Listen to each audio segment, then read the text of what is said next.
مولودكم. السلام عليكم. اليوم رايحين نديرو طمينة المولود.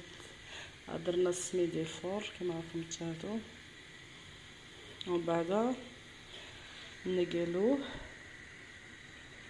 نعاودو نقلوه ولا نحمصوه في الكوشه.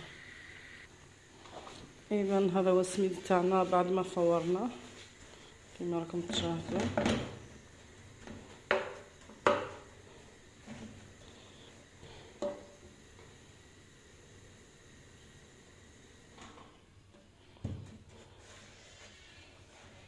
هاكا نديروه في الكوشه. نحاولوا نحلوه كما راكم تشاهدوا.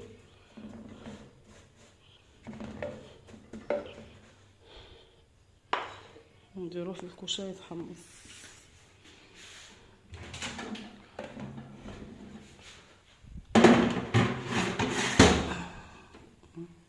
نديروه في الكوشه يتحمص.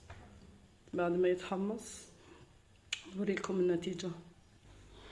شوفوا كيفاش تحمصت لنا الشربه، لونها جا دوغي مرمل ما شاء الله، كولور تاع الماء الرمل في لا دوغور. هذه هي. اذا هذا هو السميد تاعنا تاع الطمينه بعد ما فورناه وقليناه. نصيروه نحيولو هذوك الحبيبات.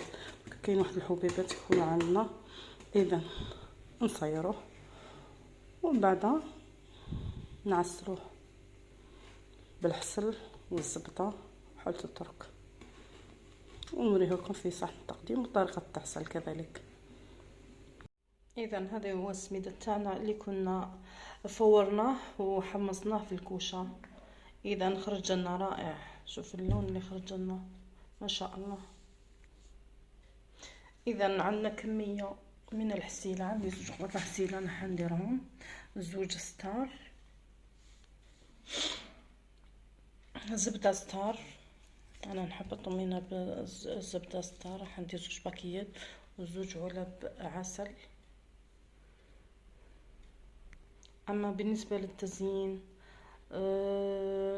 كنت جبت الجوز، حبيبه تاع حلوى، قرفه، وعندي كميه من حلة الترك. حلة الترك رايحه نخلط شويه مع الحسيله. اذا بالنسبه للزبده تاعنا كنت وضعت زوج باكيات، راح نذوبهم على النار. اما بالنسبه للعسل تاعنا كنت وضعت شويه عسل وراح نذوب، ووضعت شويه حبه الترك، راح نذوب حبه الترك وراح نفرغ هاد 2 علب. عندي علبه مرجان وعلبه نونوخس. اذا راح نفرغهم. اذا كنت فرغت قوطي حسيله، والقوطي الثاني كنت ذوبت في حلة الترك كما راكم تشاهدوا.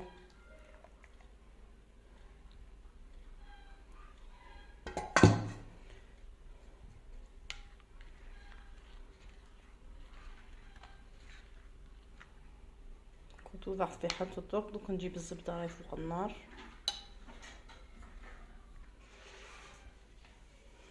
اذا هذه الزبده تاعنا بعد ما ذابت راح نخلطها مع الحسيله، ومن بعد نزيد السميد. راح نضيف السميد بالتدريج كما راكم تشاهدوا،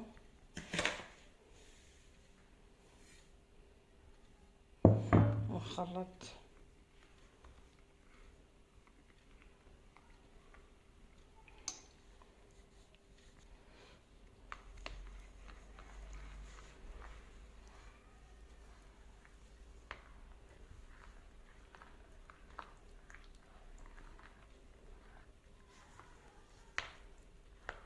خلوها شويه جاريه.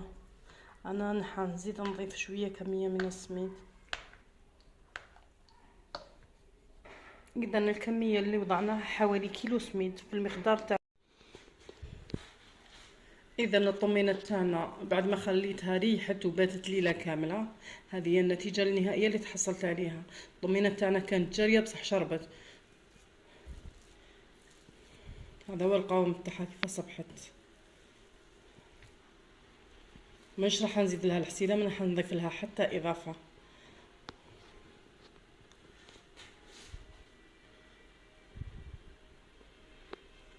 اذا رايحة ان نعمرها في الطباسة ونوريها لكم في صحن، ونزينها ونوريها لكم في صحن التقديم.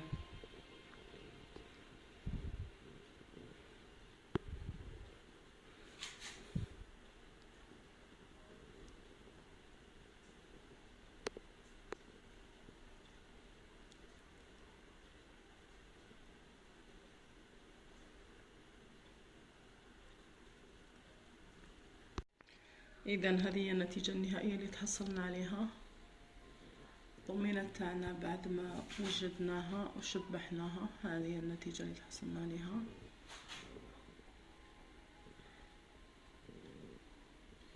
وشبحتها بالجوز والقرفة، حبة الترك، وحبة حلوة من الفوق.